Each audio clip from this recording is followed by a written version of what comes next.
기도하겠습니다. 하늘에 계신 하나님 아버지 감사합니다. 오늘 저희들이 주님의 품 안에서 눈동자와 같이 지켜주시고 오늘 거룩한 성일을 맞이해서 이렇게 예배드리고 경배드리며 찬양케 하여 주심을 감사드립니다. 지금 여러 가지 저희들이 어디에 놓여 있든지 간에 서로 육체적인 병마와 정신적인 결핍 그리고 가진 어려움 속에 문제 속에 있다 할지라도 지금 이 순간만큼은 귀문을 열어주시고 마음의 문을 활짝 열어서 하나님의 음성을 듣고 순종할 수 있는 종들이 되게 하여 주시옵소서. 내가 눈에 보이는 것들 그저 내가 몸으로 느끼는 것들만을 보고 느끼는 것이 아니라 내 안에 계신 하나님이 주시는 믿음의 능력으로 온전하게 대응함으로써 치유함의 역사와 해결함의 일이 일어나게 하여 주시옵소서. 거룩하신 하나님 아버지, 지금 이제 하나님의 말씀을 받고자 합니다. 준비된 심령으로 저희들의 마음을 깨끗하고 정결하게 하여 주시옵소서. 그리고 선포되는 그 말씀 속에서 개인적으로 모두 은혜를 입게 하여 주옵시고 그 말씀의 순종과 결단의 시간을 갖게 하여 주시옵소서. 또한 하나님의 말씀이 아무런 여과 없이 그저 하나님의 말씀만이 선포되게 하여 주옵시고 성령님의 역사로 그 말씀에 청정하는 성도들의 폐부에 깊이 각인되어지어서 변화를 입는 시간이 되게 하여 주시옵소서.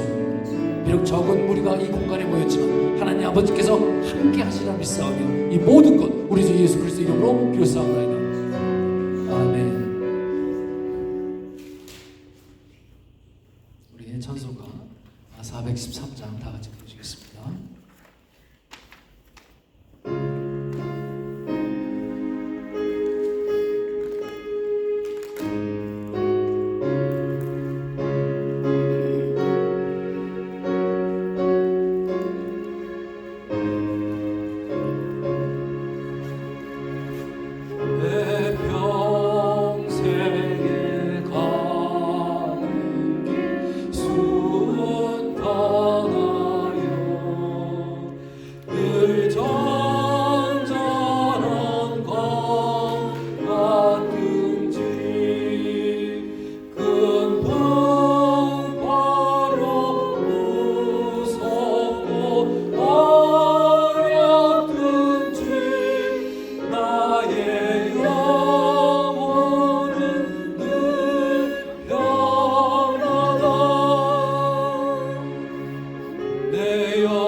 주의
이진희 선생님께서 오늘 예배를 위해서 기도해 주시겠습니다.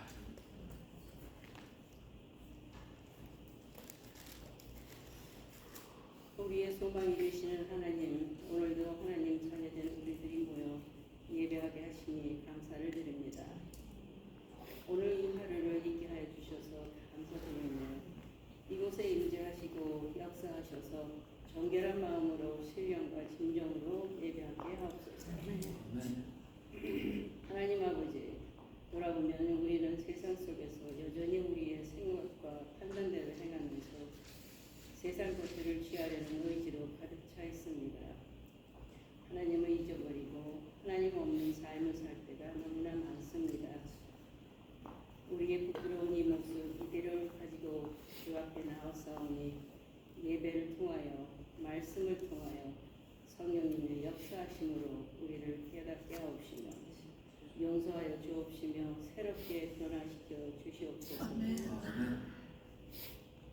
인간의 생사화복을 주관하시는 하나님이 나의 하나님이 되시며 나의 아버지가 되신다는 사실을 결코 잊지 않게 하여 주시며 이 모든 것을 주의 은혜로 넉넉히 이겨낼 힘과 용기를 주시옵소서. 험한 세상에서 지킨 신령들에게 안식의 은혜를 주옵시며 절망이 변하여 희망이 되게 하시고 근심과 불안이 변하여 용기가 되게 하시고 슬픔이 변하여 기쁨이 되게 하시고 탄식이 변하여 노래가 되게 하시며 미움이 변하여 사랑이 되게 하옵소서. 이 시간 말씀을 선포하실 주의 종에게 성령의 능력으로 함께하여 주옵소서. 듣는 저희들에게는 열린 마음을 주옵시며 말씀에 대한 목마름을 주옵소서. 말씀을 깨닫게 하옵시며 겸손히 내 것으로 받아들이고 순종하게 하옵소서. 말씀을 마음판에 새기고 세상에 내가 살아갈 때에 매 순간마다 주의 말씀이 생각나게 하시며 주의 은혜로 늘 승리하게 하옵소서. 예배를 마치는 순간까지 하나님 홀로 영광받아 주시오며 이 예배를 금양하여 주시옵소서. 우리의 소망이 되시는 예수님의 이름으로 기도드립니다. 아멘.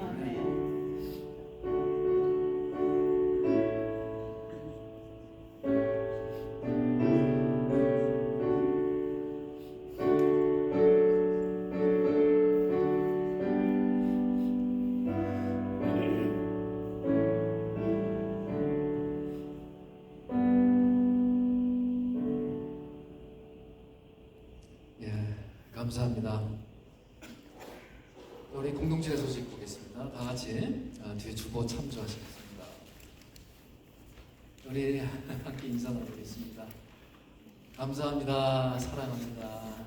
감사합니다. 사랑합니다. 자, 우리 이제 한 분씩 오십니다. 김경훈 집사님 오셨고, 우리 최승경 집사님 오셔서 정말 반가운 얼굴을 늘 봐서 반갑고 감사합니다. 다들 건강하시죠? 네. 예, 감사합니다. 예. 자, 이제 수요 예배, 토 예배 그리고 우리 계속 진행하고 있습니다. 관심 가져주시기 바랍니다. 그래도 우리가 저희 교회도 참 연약하고 부족하지만 저희들이 성교하는 교회가 하나님의 은혜 가운데서 잘 진행되고 있습니다. 위에서 기도해주고 또 내가 해야 할 부분이 무엇인가를 생각하시면서 실천하는 신앙 가졌으면 좋겠습니다. 자, 우리 예배 후에 우리 친교가 있습니다. 우리 그리스도 안에서 풍성한 교제와 감사를 나누는 시간 가졌으면 좋겠습니다. 중보기도팀이 이어져 가는데 참 감사드리고요. 우리 기도 제목 알려주시면 또 함께 기도하는 또 파워풀한 기도가 될 것으로 믿습니다.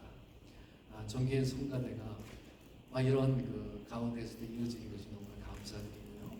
오늘도 참 순서에 많은 은혜가 있을 줄로 믿습니다. 목장 예배가 11월 24일에 있어요. 우리 이진희 선생님께서 있을 예정이니까 그것을 위해서 우리 기도해 주시고 혹시 거기에 대해서 봉사를 하시거나 또 어떤 질문 있으신 분은 우리 이진희 집사님께 상의하시기 바랍니다. 11월 생명사업 큐티 진행하고 있습니다. 혹시 교재 없으신 분들은 교재 수령해 가시기 바랍니다. 플로리다 침례총회가 내일서부터 수요일까지 있을 예정입니다. 제가 참여할 예정이고요. 그래서 아마 수요 예배는 없습니다. 이번 주만. 그리고 이제 Thanksgiving basket for poor school family. 그래서 우리 학교에서 좀 가난한 식구들 상대로 해서 Thanksgiving basket을 마련하고 있거든요. 거기 우리 카드를 참여를 하셨더라고요. 얼마나 감사한지 모르고 카드도 오늘부터 초이스 그 명단이라서 너무 참여해 주신 분들께 감사드립니다. 또 기도해 주신 분들 감사드리고요. 제가 잘 전달해 드리겠습니다. 그리고 또 아직도 기회가 있습니다. 크리스마스 기프트, 파스터 칠드런들, 파스터 케어 아이들 상대로 해서 아마 장난감 제가 그 리스트 드렸죠. 거기서 보고 하셔도 되고 뭐 굳이 그거 안 하시더라도 나는 아기를 위해서 해주고 싶다면 아기 장난감 나이별로 좀 있더라고요. 보니까 장난감을 매년 했던 것처럼 해주셨으면 참 좋겠습니다. 벌써 추수감사절이 성큼 다가왔습니다. 11월 24일 날 고주만 추수감사주일로 지킵니다. 그리고 24일에 성찬 예식이 있을 예정입니다.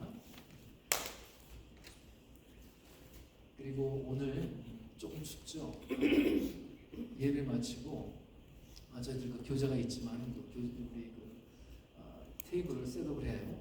7개 라운드 테이블, 2개 렉탱글, 사각형 테이블에서 미국의 미팅을 하는데 협조를 해달라는 제가 공문을 받았습니다. 그럼 같이 나중에 예배 마치고 하겠습니다. 자, 오늘 말씀 보겠습니다. 오늘 말씀은 누가복음이에요. 누가복음 15장 11절부터 32절까지 Luke chapter 15, 11 through 32.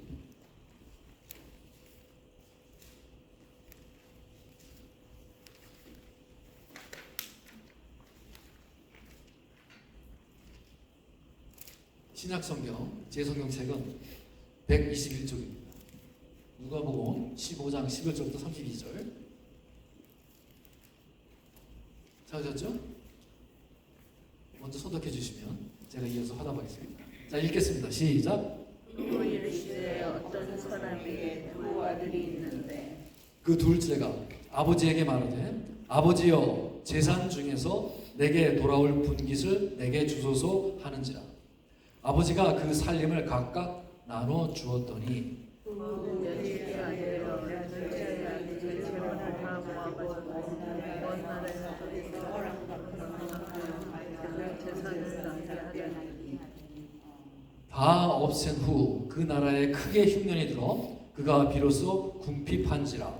가서 그 나라 백성 중 한 사람에게 쫓아가니 그가 그를 보여 돼지를 죽게 되었는데 그가 돼지 먹는 쥐염 열매로 배를 채우고자 하되 주는 자가 없는지라. 이에 스스로 이르되 내 아버지께서 양식이 풍족한 한들이 얼마나 많은가 나는 여기서 주려니 주는구나. 내가 일어나 아버지께 가서 이르기를 아버지 내가 하늘과 아버지께 죄를 지었사오니 너는 아버지의 아들이여 이 걸음을 감당하지 못하겠나이다. 나를 품꾼의 하나로 부숴서 하리라. 이에 일어나서 아버지께로 돌아가니라. 아직도 거리가 먼데 아버지가 그를 보고 측은히 여겨 달려가 목을 안고 입을 맞추니 아들이 이르되 아버지 내가 아버지께 죄를 지었사오니 지금부터 아버지의 아들이라 이 걸음을 감당하지 못하겠나이다. 아버지는 종들에게 이르되 제일 좋은 옷을 내어다가 입히고 손에 가락지를 끼우고 발에 신을 신기라. 그리고 살찐 송아지를 끌어다가 잡으라. 우리가 먹고 즐기자. 이 내 아들은 죽었다가 다시 살아났으며 내가 잃었다가 다시 얻었노라 하니 그들이 즐거워하더라. 아들들이 밭에 있다가 돌아와 시댁에 들어갔을 때 음악과 춤추는 소리를 듣고 한 종을 불러 이 무슨 일인가 물은데 대답하되 당신의 동생이 돌아왔으니 당신의 아버지가 건강한 그를 다시 맞아주게 되므로 인하여 살찐 송아지를 잡았나이다. 그가 그가 노하여 들어가고자 하지 아니하거늘 아버지가 나와서 권한대. 아버지께 대답하여 이르되 내가 여호와의 아버지의 성령 영으로 믿으시오니 내게는 영서 세계를 주어 나와 내 손으로 즐겁게 하신 일이 없더니 아버지의 살림을 장녀들과 함께 삼켜버린 이 아들이 돌아오매 이를 위하여 살찐 송아지를 잡으셨나이다. 아버지가 이르되 너는 항상 나와 함께 내가 지시하는 일에 예, 합독하겠습니다. 이 내 동생은 죽었다가 살아났으며 내가 이러다가 되었기로 우리가 즐거워하고 기뻐하는 것이 마땅하다. 아멘. 하나님 말씀입니다. 예, 성가대 찬양 읽겠습니다.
아멘. 네, 감사합니다.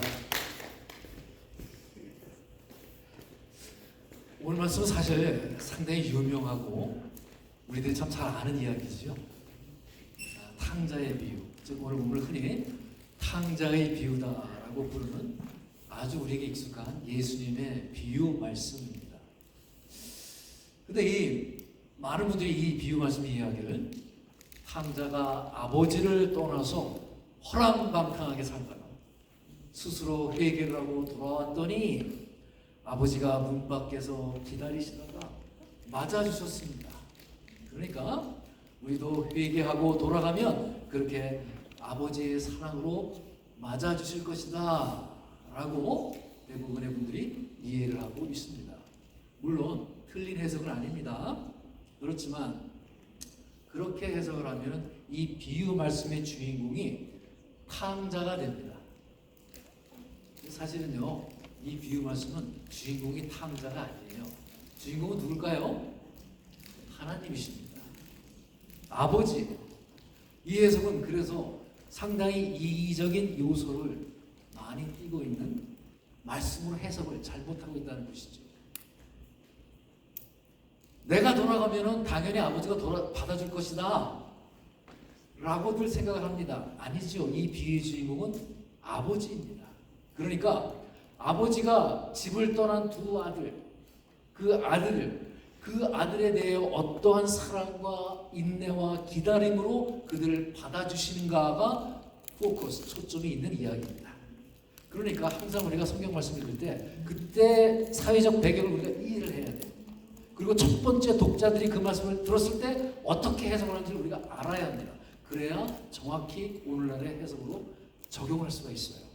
고대 시대, 특히 그 고대 중동 유대 사회에서는 부모가요 자식에게 유산을 물려줄 때 큰아들이 동생들의 항상 2배를 받았습니다. 동생들이 그 나머지를 갖고 그것을 나누는 식으로 유산을 분배했어요. 그러나 이 부모님의 유산은 항상 부모가 돌아가셨을 때 자식들에게 분배가 됩니다. 꼭 부모가 살아계셨을 때 유산 분배가 이루어졌다 하더라도 그 부모님이 돌아가시기 전까지는 그 재산의 소유권, 즉 ownership, 그리고 그 처분권, disposal power, 이 처분권이 여전히 부모에게 있다는 것입니다. 자식들은 이 부모님이 돌아가셔야 비로소 그 재산을 가지고 마음대로 사용할 수가 있습니다. 그런데 오늘 말씀을 보니까 그렇게 아버지가 돌아가셔야 할 재산을 마음대로 처분할 수가 있는데도 불구하고 그 당시에는 이 조선시대의 그 유교 사회보다 더욱더 강력한 부모와 자식 간의 예의와 지켜야 할 규범으로 지금보다 훨씬 더 엄격했다는 것이죠. 그런데도 불구하고 이 작은 아들이 아버지에게 내게 상속될 유산을 지금 미리 땡겨서 주십시오 라고 요청을 한 것입니다. 그런데 이 아버지가 순순히 그 말씀을 듣고 분깃을 나누어 줍니다. 유산을 내어주지요. 그런데 우리가 잠시 율법적으로 한번 볼까요? 신명기의 말씀이 어떻게 되어 있는지 21장 18절부터 21절 말씀 한번 쭉 읽어보십시오. 이 말씀에 따르면은 아버지에게 불순종하고 그 부모의 마음을 아프게 하는 자식들은 어떻게 합니까? 돌로 쳐서 죽이게 되는 것이 율법 조항입니다. 이렇게 매우 엄격한 가부장적 사회 속에서 그들은 생활을 하고 있었습니다. 이런 문화적, 사회적 배경 속에 살고 있던 사람들에게 예수님이 이제 비유로 둘째 아들 얘기를 이렇게 꺼내고 계시는 거예요. 지금 이 비유 말씀을 듣고 있는 사람들은 누구입니까? 유대인들, 그리고 바리새인들과 서기관들. 그들이 둘째 아들의 이야기를 들으니까 막 화가 나는 거예요. 그들은 이제 율법을 너무나 잘 알고 있으니까. 아니, 아버지가 아직 시퍼렇게 살고 있는데 이놈이 감히 유산을 달라고 그래? 유산을 청구한 정도가 아니에요. 아버지 몰래 그 재산을 마음대로 처분해서 먼 나라, 이방 나라로 도망을 가서 그 당시에 아버지가 살아계심에도 불구하고 아버지의 유산을 마음대로 처분한 자들을 살인자와 같은 죄인으로 취급을 했습니다. 왜 그랬을까요? 그건 곧 뭐죠? 이 아버지가 빨리 죽었으면 하는 마음에서 나온 짓이라는 것이죠. 야, 저놈은 아버지가 빨리 죽기를 원하는구나. 그래서 그런 자식은 아버지를 죽인 자식으로 취급해서 그런 자식은 돌을 맞아 죽어도 상관이 없다라고 하는 것이 그 당시의 율법이었습니다. 율법대로 하면은 그 큰아들이 아버지의 재산의 3분의 2를 갖고요, 둘째 아들이 3분의 1을 갖는 것이 맞습니다. 그런데 둘째 아들이 미리 땡겨서 그 재산을 달라고 해서 그 재산의 9분의 2 정도를 미리 받았을 것입니다. 그런데도 보니까 이 성경 말씀 보니까 아마 이 아버지가 굉장한 부자 같아요. 그래도 어마어마한 액수입니다. 이 비유 말씀을 보면 아버지는 대단한 부자로 나옵니다. 그런데 그가 그 재산을 전부 어떻게 합니까? 허랑방탕, 전부 다 써버리고, 그 결과가 어떻게 됩니까? 그 유대인들이 가장 혐오하는 짐승이 어느 짐승이죠? 돼지예요. 아직도 유대인들은 돼지고기를 먹지 않습니다. 이 돼지 우리 속에서 사는 거예요, 이 자가. 심지어는 그 유대인들의 그 탈무드, 지금의 그들의 성경과 거의 같은 레벨로 믿고 있는 그 탈무드에 보면은 돼지를 치는 자는 저주를 받을지어다라고 기록해 놓을 만큼 이 돼지치기를 그들은 굉장히 혐오합니다. 그러니까 그 말씀은 가장 낮은 자리에 떨어졌다는 이야기예요. 이 작은 아들은 이방인의 종이 되어서 지금 돼지치기가 되어 있는 완전히 파멸의 상태로 떨어졌다는 것입니다. 그러니 이 비유를 듣는 유대인들은 야, 이 둘째 아들의 이야기를 들으면서 당연히 분노를 느꼈겠죠. 화가 납니다. 야, 정말 짐승만도 못한 놈. 그런데 여러분, 예수님 지금 이 비유를 사용해서 가만히 보면 그 생각나지 않습니까?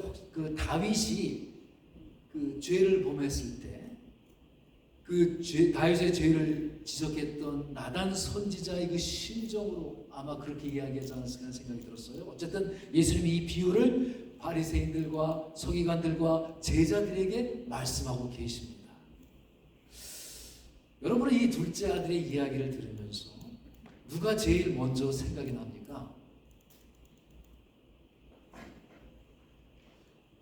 자신이 먼저 생각이 나야 합니다. 사실 이게 바로 너다라고 예수님께서 말씀하고 계시는 거예요. 지금 너희들이 바로 이 둘째 아들이야 라고 지금 이야기를 하고 계십니다. 지금 종들도 풍요 속에서 호강을 할 만큼 하나님은 엄청난 풍요의 주인이시고 또한 사랑과 자비의 아버지이십니다. 그분은 은혜와 인내의 아버지이신 그 하나님의 은혜를 떠난 하나님의 자리를 떠난 사람들, 하나님의 은혜를 떠난 그 교회, 바로 그것을 우리가 떠올려야 한다는 것입니다. 하나님의 패역한 아들, 그러니까 예수 이외에 이 세상에 태어난 모든 아들과 딸들, 모든 인간이 바로 그 상태라는 것입니다. 그러니까 이 둘째 아들은 바로 구원받기 이전에 우리 자신의 모습이에요. 또한 구원 얻은 후에도 여전히 우리 안에 정말 끈덕지게 남아있는 우리 옛사람들의 모습이기도 합니다. 따라서 그 돌에 맞아 죽어도 싼 그 둘째는 예전의 우리였을 뿐만 아니라 오늘날의 우리의 모습이기도 하다는 것입니다. 우리는 구원을 얻었다고 하면서 하늘에서 풍성하게 완전하게 주어질 그 하나님의 풍요를 진득하니 기다리는 법이 없지요. 이 세상에서 그 하늘의 풍요를 땡겨서 둘째 아들처럼 사용해달라고 때를 쓰는 모습이 나의 모습이 아닌지 모르겠습니다. 바로 이 시대의 교회가 하나님 아버지의 사랑에는 관심이 없습니다. 하나님 아버지는 있어도 좋고 없어도 좋습니다. 그러나 당신이 갖고 있는 그 힘과 당신이 갖고 있는 그 풍요함이 내게 필요하다는 것이지요. 그것을 달라고 하는 것입니다. 바로 이것이 둘째 아들의 모습이지요. 우리 오늘 말씀 17절 18절 말씀 볼까요? 이에 스스로 돌이켜 이르되 내 아버지에게는 양식이 풍족한 품꾼이 얼마나 많은가. 나는 여기서 주여 있는구나. 내가 일어나 아버지께 가서 이르기를 아버지 내가 하늘과 아버지께 죄를 지었사오니. 여기서 우리가 주의를 해서 읽어야 할 부분이 있어요. 스스로 돌이켜 그러죠. 잘못 보면은 복음이 없지도 예수님의 십자가 없이도 내가 얼마든지 스스로 구원에 이를 수 있다는 이야기인가? 라고 착각을 할 수가 있어요. 아니 그렇게 주장하는 일부 신학자분도 계십니다. 그런데 이것을 원어로 직역을 하면 자기 자신을 되돌아보았더니 자기 자신을 거울로 비추어 보았더니 자기 자신이 어떠한 존재임을 내가 비로소 알게 되었다는 것입니다. 둘째 아들이 돼지우리에서 돼지들과 그 돼지 음식인 쥐염 열매 그 사료를 먹으려고 돼지와 쟁탈전을 벌이고 있습니다. 어느 순간에 자기 모습을 거울에 떠 보니까 내가 돼지와 같은 삶을 살고 있는 것이에요. 그걸 지금 깨달았다는 것입니다. 이처럼 하나님 아버지 은혜를 떠나 있으니 이 돼지 새끼와 같은 삶을 살고 있다는 것입니다. 이보다 더 내려갈 수 없는 그런 처참한 상태까지 갔을 때, 그럴 때 누가 오십니까? 성령 하나님이 오시어서, 보혜사가 오시어서 내가 죄에 대해서, 내가 의에 대해서, 내가 심판에 대해서 가르치신다고 로마서에 나와 있지. 그렇지 않습니까? 그 나를 찾아오신 성령 하나님, 그 하나님 아버지 은혜로 내가 그 사실을 깨닫게 된다는 것입니다. 오늘 본문은 사실 이 15장 전체가 이 누가복음 전체의 결론이기도 합니다. 그래서 이 주석가 예레미야서라고 좀 유명하신 분이거든요. 그분이 이 15장을 누가복음의 심장이다 이렇게 말씀하기도 해요. 누가복음 15장을 잘 이해하면 누가복음 전체를 이해한다는 이야기지요. 사실 이 15장은요 3가지 비유가 나옵니다. 그런데 이 3 비유가 따로따로 떨어져 있는 것이 아니라 다 하나의 의미를 상징합니다. 잃어버린 양의 비유, 드라크마를 찾는 그 비유, 그리고 오늘 탕자의 비유가 나뉘어져 있는 것이 아니라 한 가지 비유라고 하는 것입니다. 어쨌든 지금 이 돌아온 탕자, 돌탕이라고 하더라고요. 삼계탕 그런 것이 아니라 이 돌아온 탕자, 돌탕은 지금 밑바닥의 자리에서 아버지의 마음을 깨달았던 거예요. 그 고생에 처하니까. 우리 어리석은 모습이 생각나지 않습니까? 이 둘째 아들은 자기에게 주어진 그 아버지 재산을 가지고요, 자기 자신의 행복과 즐거움을 위해서 돼지처럼 살았던 것이지요. 그런데 어느 날 그 아버지 마음이 그에게 임했던 거예요. 돼지우리 속에서 내 자신을 바라보게 된 것입니다. 그러자 거기에서 그런 진정한 회개가 터져 나오는 것이. 야, 하나님의 은혜가 없으면, 하나님을 떠나면 내 스스로의 만족과 행복을 추구하며 사는 삶은 바로 이 돼지 우리 속의 돼지와 같은 삶이로구나. 세상의 것들은 다 돼지가 먹는 그 쥐염 열매로구나 라고 하는 올바른 자각을 갖게 된 것입니다. 그런데 예수님이 유대인들에게 말씀하시면서 너희들이 지금 너희들의 율법과 너희들의 관습으로 그 둘째 아들의 그 망나니 행위에 그를 죽이고 싶을 만큼 지금 분노하고 있지? 내가 잘 알아. 맞아. 그는 그렇게 돌에 맞아 죽어도 싼 놈이야. 그러나 그 아버지의 은혜와 사랑은 그런 그 더러움과 그런 더러운 것에도 모두 덮어버릴 만큼 위대하단다. 그것을 지금 가르쳐주고 계십니다. 예수님께서. 예수님은 당신 곁에 모인 그 사마리아의 죄인들, 창기와 세리들, 그 죄인들, 그리고 그 바리새인들과 서기관들, 또 그 주님의 제자들에게 하나님의 아버지가 지금 어떤 분이시란다라는 것을 차분차분 설명해 주고 계십니다. 그렇게 아들이 나의 존재를 처절하게 깨달은 뒤에 그렇다. 내가 가야 할 길은 바로 아버지의 길이구나. 아버지의 집이로구나. 내가 돌에 맞아 죽는 한이 있더라도 아버지께 돌아가야 되겠구나. 그렇게 결심을 하고 돌아갑니다. 죽을 각오를 해서. 율법에 따르면 당연히 동굴 밖에서 돌에 맞아 죽어야 할 처지입니다. 앨리스트 쫓겨나야 합니다. 그런데 아버지가 문 밖에서 아들을 기다리고 계셨던 거예요. 20절 말씀을 보니까 이에 일어나서 아버지께로 돌아가니라. 아직도 거리가 먼데 아버지가 그를 보고 치근히 여겨 달려가 목을 안고 입을 맞추니.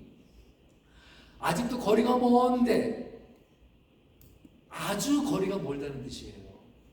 아직 먼데 뛰어가 그 아들을 맞이합니다. 당시 유대 사회에서는요, 조선 양반보다 더 할 정도로 어른이 뭐 경박스럽게 빨리 걷거나 뛰는 건 상상도 못하는 거예요. 뛰는 것은 이거 아주 천박한 일이고 손가락질 당하고 조롱당할 만한 일입니다. 그런데 아버지가 아들을 확인하자마자 냅다 뛰어가는 거예요. 근데 뛴다는 단어가 더 실감나는 것은 사도 바울이 사용했던 단어하고 똑같이 뛰다라는 단어가 많은데, 이거는 경기장에서 육상 선수들이 전력을 다해서 질주하다 할 때 이거 뛰다의 단어를 사용하고 있어요. 그러니까 지금 아버지가 어떻게 뛰는 거예요? 무지하게 빨리 최선을 다해 뛰는 거예요, 지금 아버지가.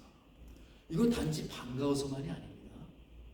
지금 예수님이 말씀을 듣고 있는 바리새인들과 서기관들은요, 어떤 장면을 다음 기대했겠어요? 아, 둘째가 야, 난 아버지 집에 종이 되어도 좋으니까 갈래 하고 동네에 딱 들어서자마자 어떤 일이 나겠습니까? 그들의 생각에는 당연히 동네 사람들이 하나둘 모여들어서 돌을 들고 모여서 그를 돌로 치는 장면이, 그 다음 장면이 당연한 거예요.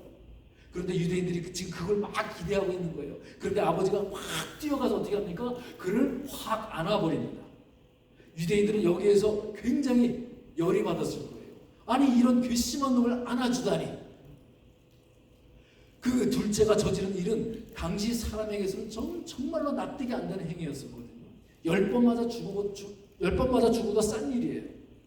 이 어린 자식놈이 아버지의 재산을, 정말 그 소중히 여겼던 아버지의 재산을 다 가지고 와서 그것도 창녀들과 더불어 다 탕진해 버렸어요. 동네 사람들이 그걸 다 이제 압니다. 그러니 뭐 이제 아버지의 허락을 받고 안 받고 신고, 이게 아니죠. 커뮤니티에서 지금 당장 때려 죽이고 내가 쫓아내야 돼요. 그런데 아버지가 지금 먼저 뛰어가서 그 아들을 품에 안아버립니다. 자, 아들에게 간섭하기 전에, 그 아들이 죽기 전에 아버지가 나가서 지키신 겁니다.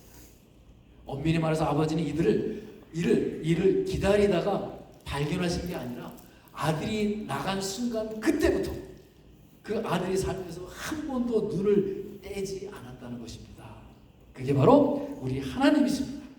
하나님께서는 정말 침 삼킬 틈도 없이 우리를 놓치지 않으시고 매 순간 우리와 동행하십니다. 하나님을 떠나서 자기 마음대로 살고 있는 우리의 자기중심, 그 자기중심적인 그 삶이 바로 돼지와 같은 삶이다 라는 것을 지금 깨닫게 해주신 거예요. 여러분, 아버지가 그 아들이 괘씸하다, 너는 더 이상 내 아들이 아니야, 호적에서 완전히 파버리겠어, 그러면 아버지가 애초에 돈을 주었을까요? 아니죠. 그렇게 문 밖에서 매일 아버지가 기다렸을까요? 가서 찾아와서 뭐 어떻게 했겠죠.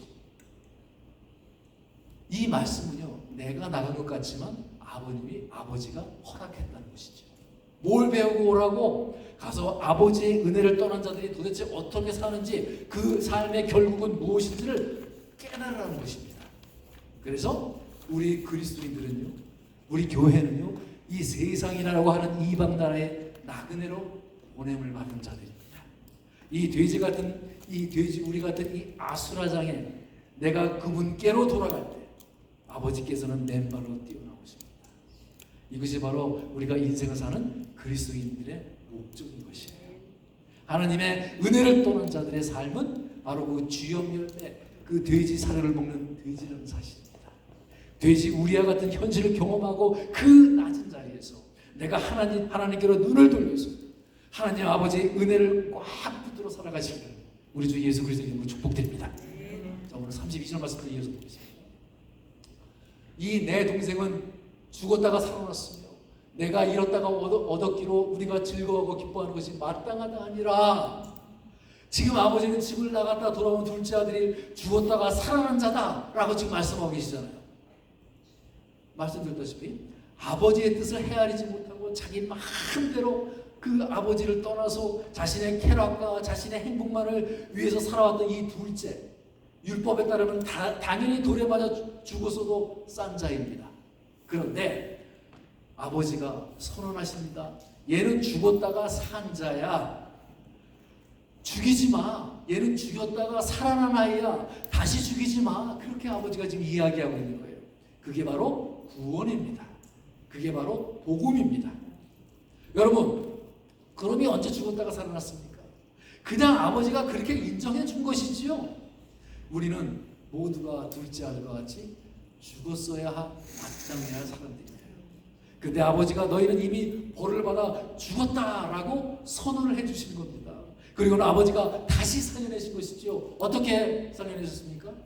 바로 주님의 십자가 안에서. 아버지가 온 동네 사람들에게 그 수모를 다 당하신 거예요. 그 아이를 끌어안았을 때 그 수모와 그 창피를 다 당하시고 그 아들을 살려내십니다. 열심히 뛰어가서 아들을 덥석 안아줍니다. 아버지가 그 수모를 대신 당하신 것이죠. 뛰어가는 아버지가 당연히 죽어야 할 아들에게 어떻게 합니까? 화려한 옷을 입히고 신발을 신기고 가락지를 끼우고 송아지를 잡아서 잔치를 합니다. 이 용서받지 못한 아들을 아버지가 용서를 해주십니다. 그리고 하나님의 용서이시고 이것이 바로 십자가의 사랑이라는 거예요. 이것이 복음이요, 이것이 구원입니다. 이것이 셀베이션이죠. 하나님이 우리의 죄가 되시어서 스스로 심판과 정죄를 받았다는 것입니다. 그래서 우리는 돌에 죽어야 마땅해야 할 그 죄가 버젓이 우리 안에도 지금도 있는데도 불구하고 우리 죄가 용서를 받았다는 것입니다. 그런데 이 비유는 거기서 끝나지 않았어요. 자, 이제 큰 아들에게도 이제 스크린이 쫙 옮겨갑니다. 아니, 오히려 큰 아들이 더 큰 의미가 있어요. 큰 아들이 이제 집에 있는 탕자라고 하죠. 집탕이라고 하더라고요. 그 오골개탕이 아닙니다. 이 집에 있는 탕자, 이 집탕을 보니까 이 큰 아들에 대해서 이제 또 사람들이 많이들 오해를 해요. 성경 말씀 쭉 보니까 이게 큰 아들이 이제 자체 하지 못하고 구원받지 못했다, 뭐 이런 식으로 해석을 하는 분들이 꽤 있어요. 큰 아들이 아버지로부터 벌을 받은 나쁜 아들이다, 이렇게 성급하게 결론 내립니다. 아닙니다. 잘 들어보세요. 이 큰 아들은요, 둘째 아들과는 사뭇 달라 보이지요.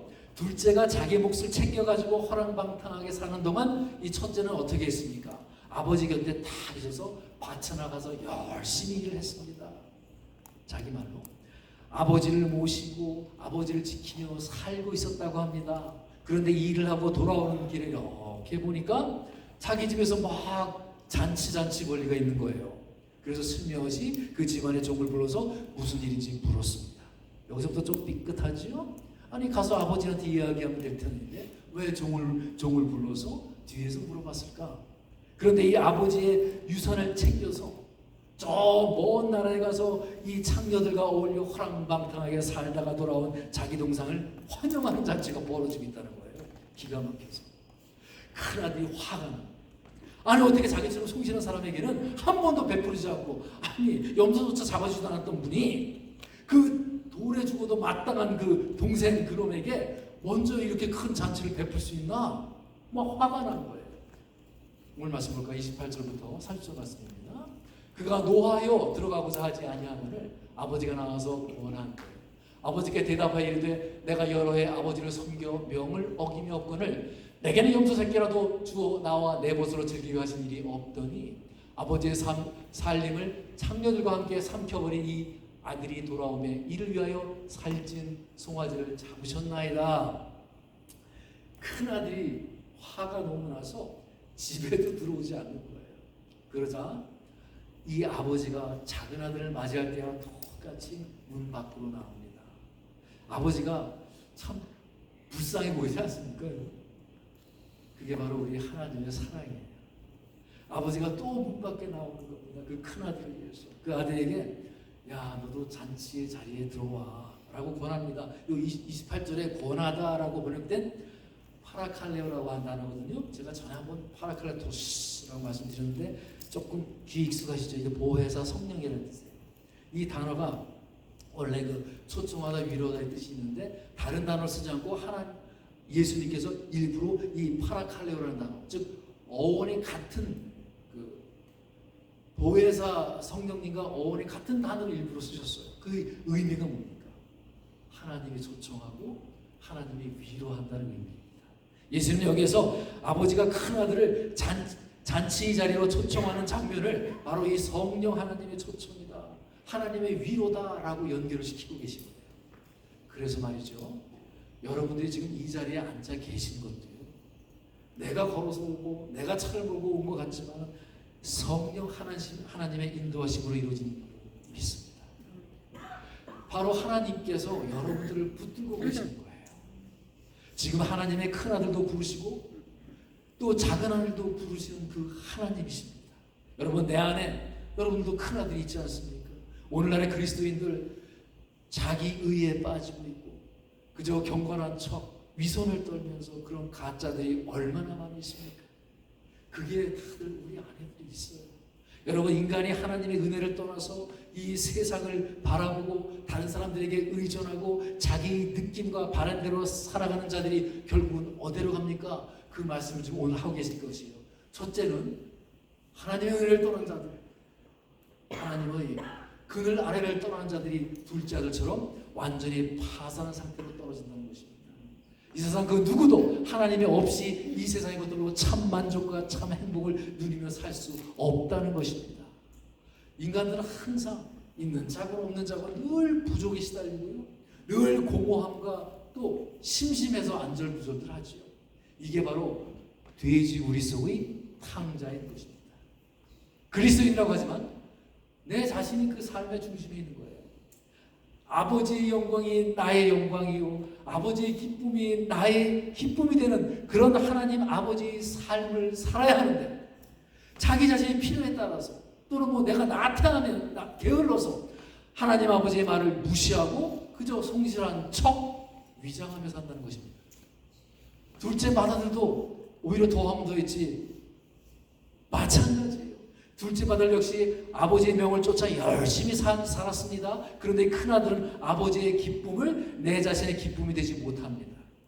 즉 아버지에게 그는 전혀 그 아버지의 마음을 이해하지 못하고 그의 아버지를 철저하게 오해했던 것이죠. 아버지는 지금 아주 기뻐서 죽겠어요. 잔치를 벌이고 있습니다. 그런데 큰아들은 오히려 화를 냅니다. 이게 아버지의 마음을 헤아리는 자녀의 삶이라고 볼 수 있습니까? 아니지요. 이 아들은요, 무언가 보상을 바라고 일하는 사람이었어요. 그래서 여기 보면은 종이라는 표현이 나오죠. 여기서 섬겨, 이 섬겨라고 하는 뜻에서 우리가 볼 수가 있어요. 성경은 종이라고 합니다. 29절에 여기서 섬겨라는 단어가 내가 아버지를 섬겼잖아요 할 때 이 섬겨의 단어는요, 내가 종으로 섬겼어요 라는 뜻이에요. 그러니까 여기서 둘로스라는 얘기거든요. 내가 종처럼 섬겼어요, 그러니 나에게 보상을 해주세요 라고 이야기합니다. 처음부터 제가 좀 삐끗했다고 그랬죠. 그러니까 이는 아버지를 단지 상관, 상사 정도로 여겼지 아버지로 여기지 않았다는 것입니다. 그러니까 이 큰아들은 아버지 곁에서 열심히 아버지 말을 듣고 순종하고 있는 듯 보였지만 거기에는 아들로서의 뭐 책임이나 사랑이나 감사해서 섬기는 것이 아니라 자기가 원하는 것을 얻어내기 위해서 종으로 위장된 그 성실이 이 안에 숨어 있었다는 것이죠. 그런 그 아버지의 마음을 알고 아버지의 뜻에 순종한 것이 아니라 아버지가 가진 그 어떠한 것, 그 아버지의 그 풍요로움을 얻어내기 위해서, 아버지를 이용하기 위해서 이를 악물고 포장한 이중인격자라는 것이었습니다. 결국 아버지와 전혀 연합하지 못한 그는 아버지의 잔치에 참여하지 못하고 슬피 우는 자가 되고 맙니다. 제가 이제 한 안수집사님의 간증문을 제가 본 기억이 납니다. 기독교 신문에서 이 아버지가 한 30년 동안 중소기업을 쭉 하셨대요. 그래서 뭐 큰 부자는 아니지만 재산이 좀 있었던 그런 집안이었는데 이 아들에 대해서만큼은 너무나 인색해서 어렸을 때부터 도움을 전혀 주지 않았다는 거예요. 어릴 적부터 그는 이제 나라고 표현했겠죠. 나에게 거짓말쟁이 엉터리라는 말을 나는 듣고 살았습니다. 그러면서 여동생은 엄청 편애를 하셨대요. 삐뚤어지기 시작한 그런 초등학교 때 막 컨닝을 하고 물건도 훔치고 하면서 매일 아버지에게 맞았다고 합니다.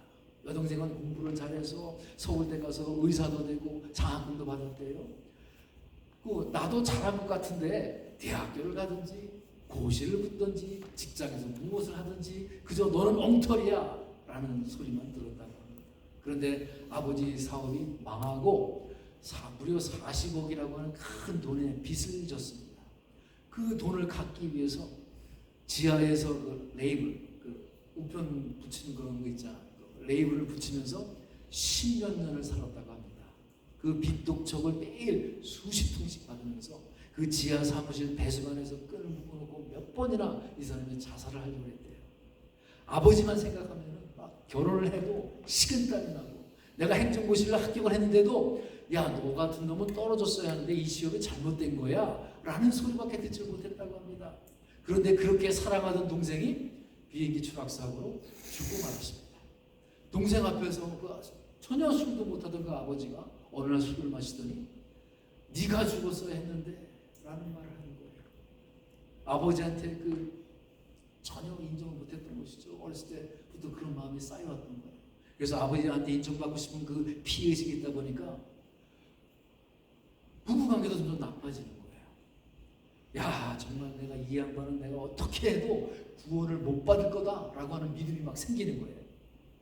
아버지를 생각만 해도 막 욱하고 올라오고 오늘 당장 돌아가셔도 놀라지가 않을 그런 불효의 마음을 갖게 되었던 것입니다. 그렇게 아버지는 점점점 멀어만 갔습니다. 참으로 그의 안에는 이 돌아온 탕자이기도 하고 집에 있는 탕자의 모습 그것이 다 섞여 들어가 있는 것이죠.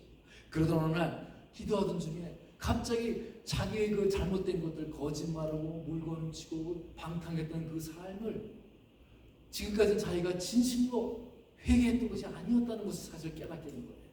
그러면서 아버지가 나를 살려낸 것이 지금 나를 살려낸 것이 바로 아버지였구나라는 것을 그가 기도하는 가운데 깨닫게 되었다는 것이에요. 그리고 또 보니까 빚이 거의 해결이 되고 재산도 조금씩 증식이 되어 가고 있었다고 합니다. 그런데요, 아버지가 돈은 그 정도는 아니지만 어느 정도는 있었지만 아들의 그 씀씀이와 방탕하는 그 버릇을 알고 오직 그 아버지는 기도만 할 뿐 도와주지 않았다는 겁니다. 그제서야 그는 아버지의 마음을 깨닫고 용서를 구하고 아버지와 화해했다는 그런 간증을 제가 보았습니다. 오늘 비유 말씀에서 그 아버지의 마음을 알아들이지 못하고 그 아버지의 곁을 떠나서 자기 마음대로 호랑방탕에 살았던 그 둘째 아들, 너는 아버지 곁에는 늘 있었지만 역시 그 아버지의 마음을 헤아리지 못하고 아버지의 기쁨에 전혀 참여하지도 못하고 아버지와 연합하지도 못하고 그 아버지의 소유가 탐이 나서 그저 열심을 부린 첫째와 전혀 다를 것이 없지요. 큰아들이 자기 동생을 환대하는 그 아버지에게 막 화를 막 내면서 왜 저런 놈을 환대해 줍니까? 당신의 아들이라고 합니다. 자기 동생, 형제는 얘기를 안 해요. 형제 취급도 안 합니다. 내가 최고라는 거예요. 그저 당신의 아들이라고 말을 합니다. 왜 그렇게 화가 났습니까? 나도 그렇게 하고 싶었는데 당신 유산 다 차지하고 싶어서 나는 참고 있었다는 거예요. 나도 그렇게 하고 나 하고 싶은 대로 마음대로 살고 싶었다는 것이지요. 그런데 나는 참았는데 왜 그렇게 다 저지르고 온 그놈한테 잔치를 벌여주느냐 하는 것입니다. 여러분, 하나님은요 우리의 마음의 중심을 보십니다. 여러분, 하나님의 아버지를 잊고 지내는 중입니까? 아니면 아버지를 떠올리면서 지금 생각하시는 중입니까? 아니면 아버지께 돌아오는 회복의 시간을 보내고 계십니까? 여러분은 돌아온 탕자입니까? 집에 있는 탕자입니까? 하나님은 지금도 우리를 부르고 계십니다. 이제 집으로 돌아오는 것, 그것밖에는 길이 없습니다. 우리 모두 주님 앞으로 돌아오셔서 하나님이 기뻐하시고 주님의 잔치에 참여하시는 기쁨과 자유함을 누리시는 여러분 모두가 되시길 우리 주 예수 그리스도의 이름으로 축복드립니다. 아멘. 우리가 이제 기도를 하겠습니다. 하나님 아버지, 저희들이 이제 당연히 있어야 할 집, 그 집을 떠나서 집을 나가고 또 화랑방탕하게 살 때가 많이 있었습니다. 그저 물질만 관심을 갖고 아버지도 팔아먹을 집안의 탕자 마다들의 모습도 있었습니다. 아버지의 사랑을 모르고 내 자신에 대한 오해와 형제와 이웃에 대한 오해를 다 내려놓고 회개합니다. 하나님 아버지를 내가 바로 알게 하여 주시옵소서. 내 자신을 바로 알게 하여 주시옵소서. 하나님의 사랑으로 응답하게 하여 주시옵소서. 지금 이 순간 하나님의 말씀에 내 가슴을 파고들어서 깊이 새겨지게 하여 주시옵소서. 우리 다 같이 기도하겠습니다. 하나님 아버지 감사합니다. 지금 아버지를 떠난 분들이 있습니까? 그 주염 열매를 먹고자 하나 주염 열매조차 먹을 수 없는 그런 처지에 놓여 있습니까? 하늘과 아버지에게 죄를 지었다고 고백하게 하여 주시옵소서. 진정으로 회개함으로써 해결책을 찾고 회개함으로 두려움과 원망에서 벗어나게 하여 주시옵소서. 날마다 내가 눈치를 보면서 싫은 것을 참지 못하고 피해 의식 속에서 생색을 내면서 화를 내고 있는 나의 모습을 회개합니다. 하나님 아버지, 탕자인 저를 주님의 무한하신 사랑으로 구원하셨사오니 주님 항상 감사하는 마음으로 살게 하여 주시옵소서. 내 속에 있는 원망과 불안한 마음을 모두 떨쳐내게 하여 주시옵소서. 하나님 아버지, 주님께서 원하시고 부르시기를 원하는 주님의 당신의 자녀인 줄로 믿습니다. 돌아온 탕자, 집에 있는 탕자, 우리가 하나님 자녀에 합당한 사람으로서 살아가게 하여 주시옵소서. 역사하여 주시옵소서. 우리 가족과 식구들, 이 자리에 있는 모든 이들 한 사람도 낙오되지 아니하고 주님의 부르심에 따라 하나님의 초청을 받아들이는 의인이 될 수 있도록 주님 역사하여 주시옵소서. 하루하루 변화를 입어서 주님께 나아가게 하여 주시옵소서. 위장된 성실이 아니라 하나님의 말씀에 순종하여 주님의 기쁨과 축복을 누리며 살게 하여 주시옵소서. 이 모든 것 우리 주 예수 그리스도의 이름으로 기도하옵나이다. 아멘. 다 같이 일어서서 찬송가 261장 보시겠습니다. 216장.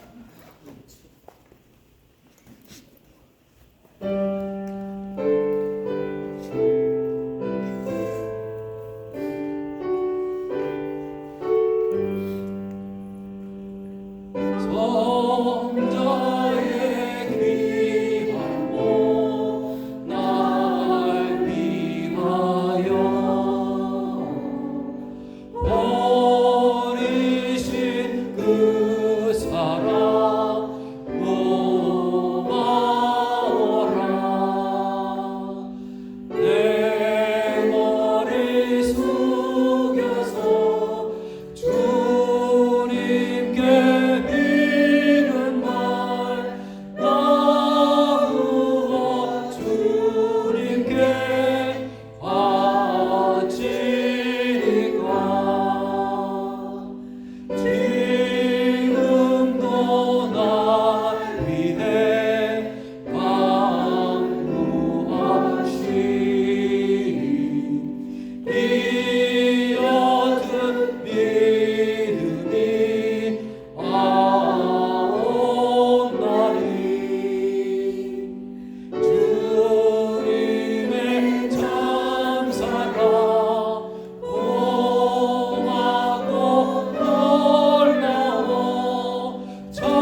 말씀에 따라 11조와 감사헌금 그리고 성교, 구제 헌금을 구분해 드립니다.